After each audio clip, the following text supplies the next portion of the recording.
I gotta tell you guys, I am like hitting the jackpot when it comes to Ubers here in Chicago.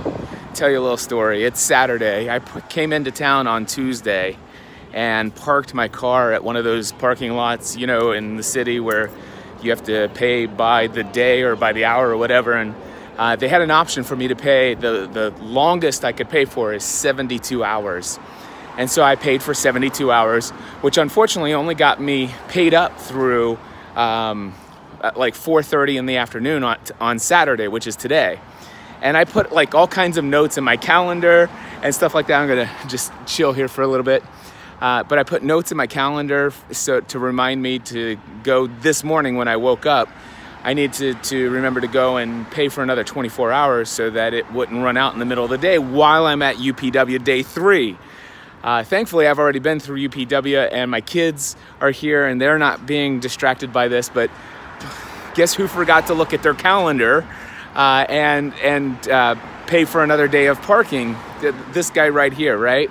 So when I paid for my parking, it had an option. It says, please enter your phone number if you would like us to text you a reminder of when your parking is going to run out.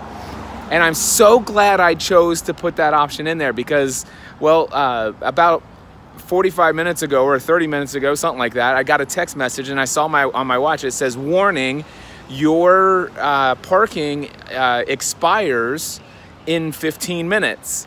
And I'm like, oh my gosh, I can't believe I forgot that. Now, here's the deal. If I didn't go and take care of this, I don't think they would have towed my car, but there would have probably been a significant fine.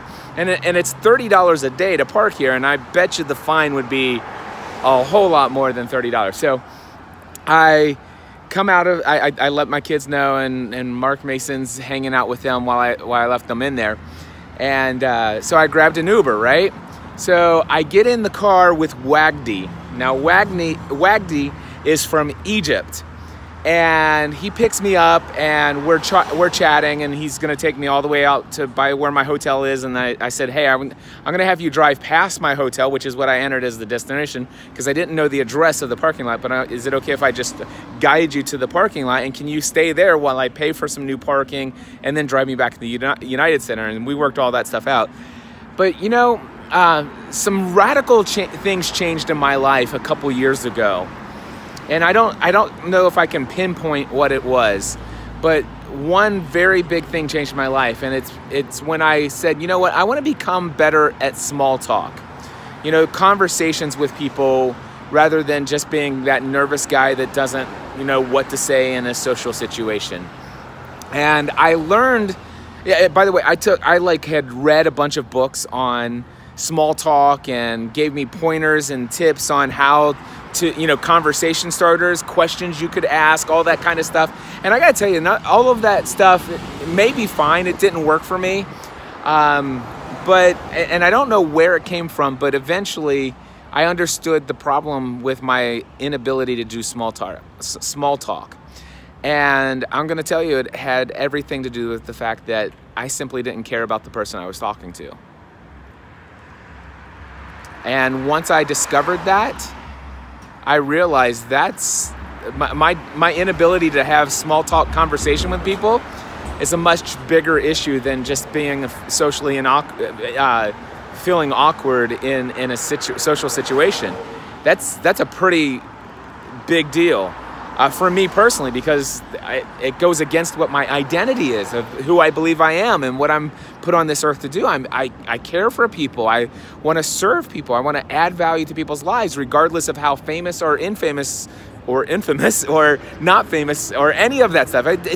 I want to genuinely have care and compassion and love and serve all people.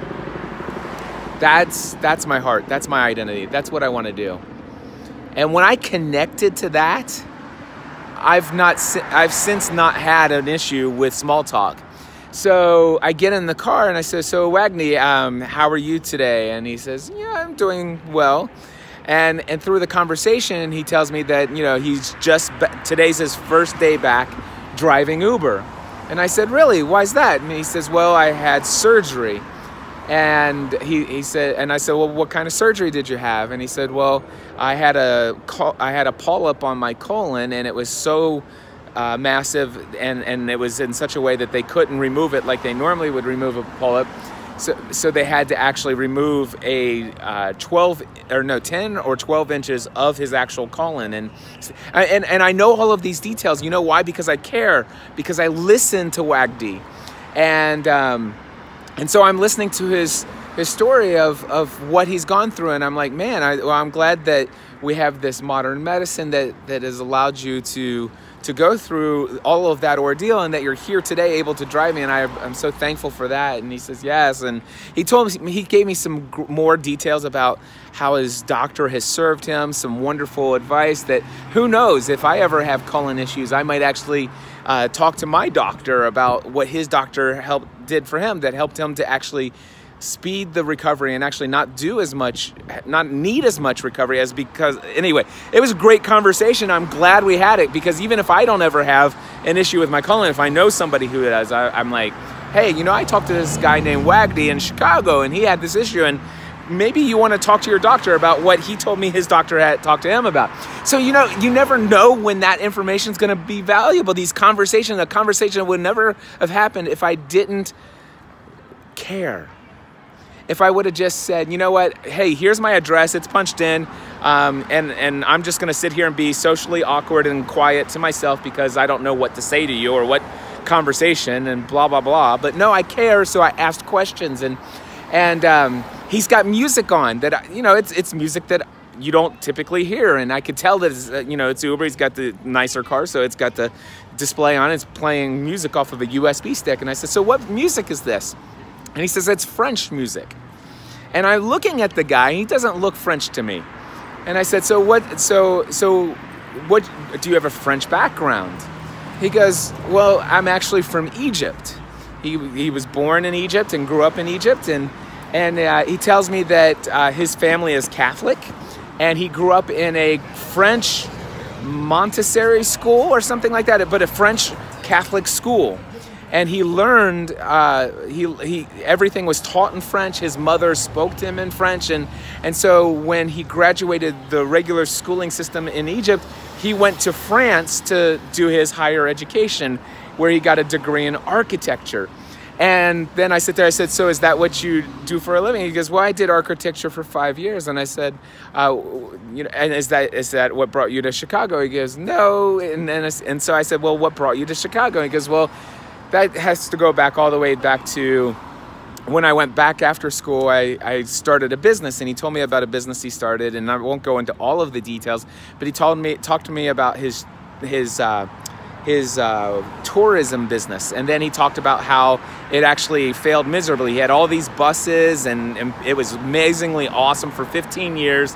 But when all the terrorism started happening, his business dried up, and eventually he lost 2 homes that were foreclosed on. He lost all of his buses. He went bankrupt, and then he has a brother that lives here in Chicago. And he says, why don't you come try your luck in Chicago?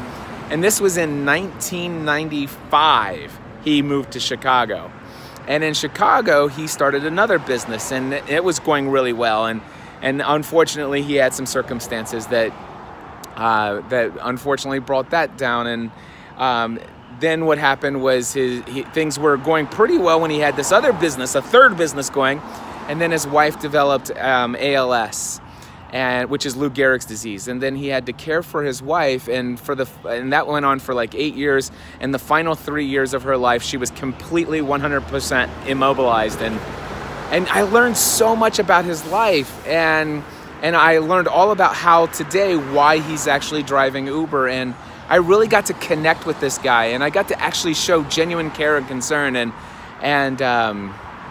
by the time we're back here at the United Center, I feel connected to Wagdi, and he honestly felt my compassion, my care, my love. And so when I told him as I was exiting the car that I would pray for his continued healing and recovery from his surgery and stuff like that. And by the way, we got to talk a little bit about Tony Robbins and what I do for a living. I'm just so blessed. Great Uber experience. Care about people. That's the answer to small talk conversation. Love them.